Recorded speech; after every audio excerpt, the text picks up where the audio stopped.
إن الحمد لله نحمده ونستعينه ونستغفره ونعوذ بالله من شرور أنفسنا ومن سيئات أعمالنا من يهده الله فلا مضل له ومن يضلل فلا هادي له وأشهد أن لا إله إلا الله وحده لا شريك له وأشهد أن محمدًا عبده ورسوله يا أيها الذين آمنوا اتقوا الله حق تقاته ولا تموتن إلا وأنتم مسلمون يا أيها الناس اتقوا ربكم الذي خلقكم من نفس واحدة وخلق منها زوجها وبث منهما رجالا كثيرا ونساء واتقوا الله الذي تساءلون به والأرحام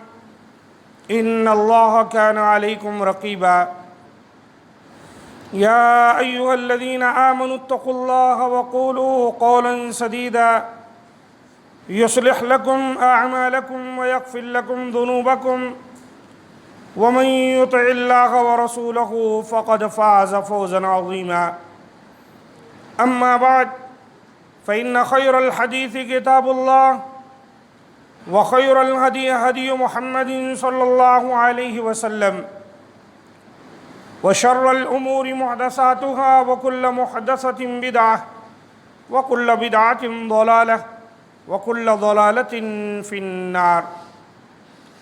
قال الله تبارك وتعالى في القرآن المجيد والفرقان الحميد: فأعوذ بالله السميع العليم من الشيطان الرجيم من همزه ونفخه ونفثه بسم الله الرحمن الرحيم.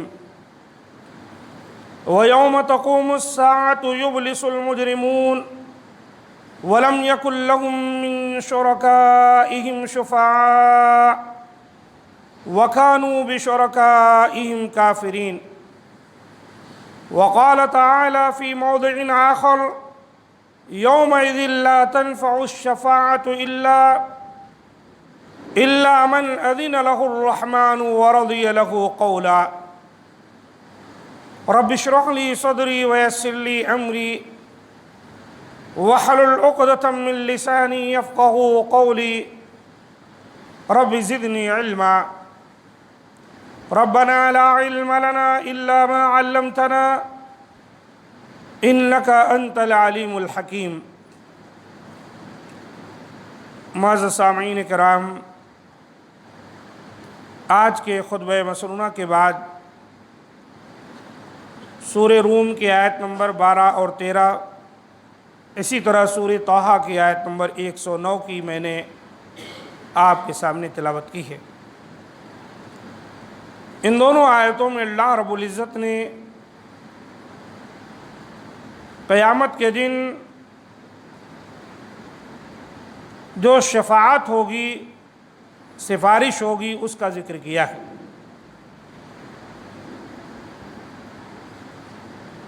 شفاعت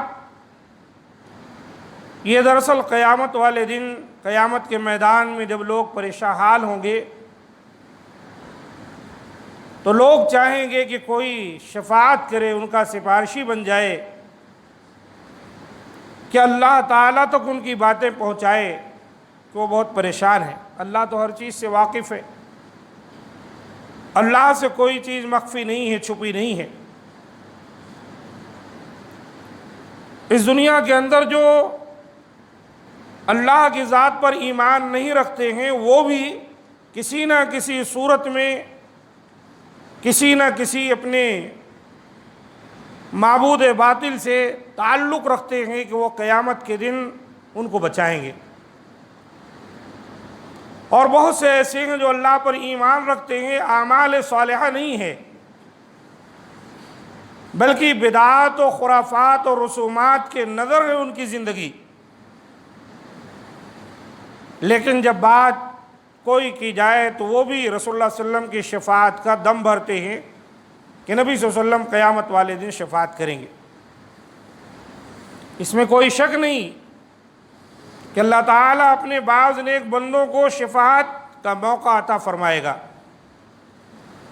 کہ وہ اللہ کے دربار میں سفارش کریں گے، ان میں فرشتے بھی ہوں گے، انبیاء اور رسول بھی ہوں گے، اور نیک صالح لوگ بھی ہوں گے۔ لیکن بہت سے وہ لوگ جو دنیا میں شرک کرتے رہے اور جس کو اللہ تعالیٰ کا شریک ٹھہراتے تھے، وہ اس سے یہ امید لگائے بیٹھے ہیں کہ قیامت کے دن یہ بھی اللہ کے دربار میں ہماری سفارش کریں گے۔ اللہ تعالیٰ نے انہی کا ذکر کیا ہے، وَيَوْمَ تَقُومُ السَّاعَةُ يُبْلِسُ الْمُجْرِمُونَ،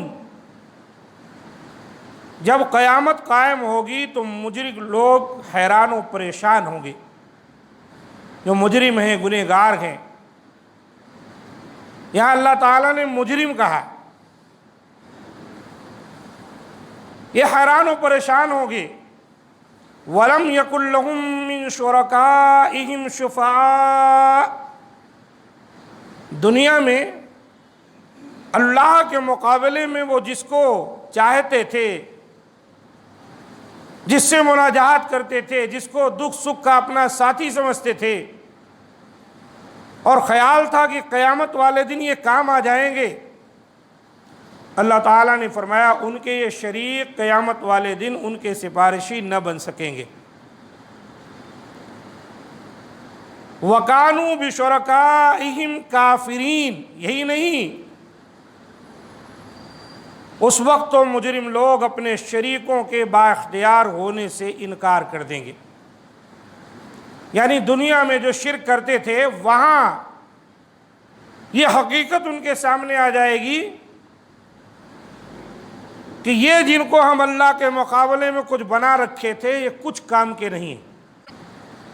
اور دوسرے مقامات پر اللہ تعالیٰ نے اس کا ذکر کیا ہے کہ جن کی پوجا پاٹ دنیا میں کی جاتی رہی ہے، جن کو اس کا علم نہیں ہے، قرآن نے کہا وَكَانُوا بِعِبَادَتِهِمْ كَافِرِينَ، وہ ان کی عبادت سے انکار کر دیں گے، انہیں پتہ ہی نہیں ہوگا کہ میرے جانے کے بعد کون میری عبادت کرتا تھا، کون میرے تعلق سے کیا عقیدہ رکھتا تھا۔ یہ بڑی اہم بات ہے، اس کو سمجھ لینا چاہیے کہ اگر کوئی یہ عقیدہ رکھتا ہے کہ فلاں بابا یا فلاں پیر یا فلاں مرشد یا فلاں نبی ولی ہمارا بیڑا قیامت والے دن وہی پار لگا دے گا اور ہم کامیاب ہو جائیں گے، تو اس کا یہ سوچنا غلط ہے۔ نیک اعمال ہیں، اگر اس کے اندر شرک نہیں ہے، اللہ تعالیٰ کی مرضی ہے، اپنے طرف سے اللہ تعالیٰ آپ کو معاف فرما دے، یا کسی کی سفارش اللہ تعالیٰ اس کے حق میں قبول فرما دے، یہ اللہ ہی جانتا ہے۔ سفارش ہوگی، لیکن آگے اللہ تعالیٰ نے کیا فرمایا؟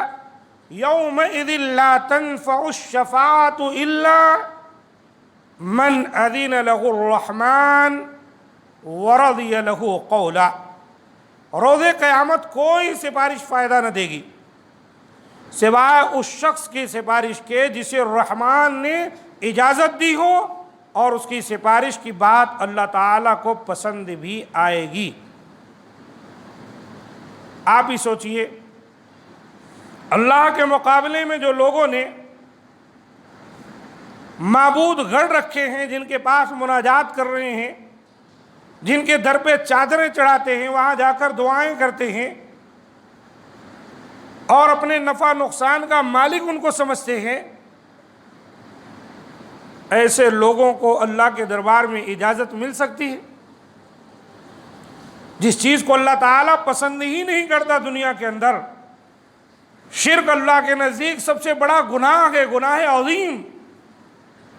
سارے گناہ کی بخشش کی امید کی جا سکتی ہے، لیکن شرک کو اللہ تعالیٰ معاف نہیں فرمائے گا۔ تو جس زندگی بھر شرک کرتے رہے، وہ یہ امیدیں لگائے بیٹھے ہیں کہ قیامت والے دن یہ ہماری سفارش کر دیں گے۔ ایسا کیسے ہو سکتا ہے؟ الا من اذن له الرحمن، اور رحمان کی اجازت جس کو ملے گی وہ شفاعت کر سکتا ہے۔ سب کے بس کی بات نہیں کہ اللہ کے سامنے کھڑا ہو جائے، آئیے دیکھتے ہیں کہ یہ شفاعت نبی صلی اللہ علیہ وآلہ وسلم کو نصیب ہوگی اور اس کا کیا عالم ہوگا۔ احادیث میں مختلف طور پر نبی صلی اللہ علیہ وسلم کے شفاعت کا ذکر کیا گیا ہے۔ آپ صلی اللہ علیہ وآلہ وسلم فرماتے ہیں خیرت بین الشفاعت و بین ان یدخل نصف امت الجنہ، مجھے اللہ تعالیٰ نے اختیار دیا کہ میں اپنے امتیوں کی آدھی تعداد کو جنت میں داخل کر دوں، یا جو ہے قیامت والے دن کی شفاعت کروں، ان کی سفارش کروں۔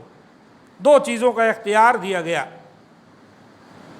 کہ نبی صلی اللہ علیہ وسلم آپ یا تو قیامت والے دن اللہ کے دربار میں سفارش کریں اور آپ کی شفاعت سے جن کو چاہیں جنت تک پہنچا دیں، یہ اختیار ایک آپ کو دیا جا رہا ہے، اور دوسرا اختیار یہ ہے کہ آدھی آپ کی امت جو ہے وہ جنت میں چلی جائے۔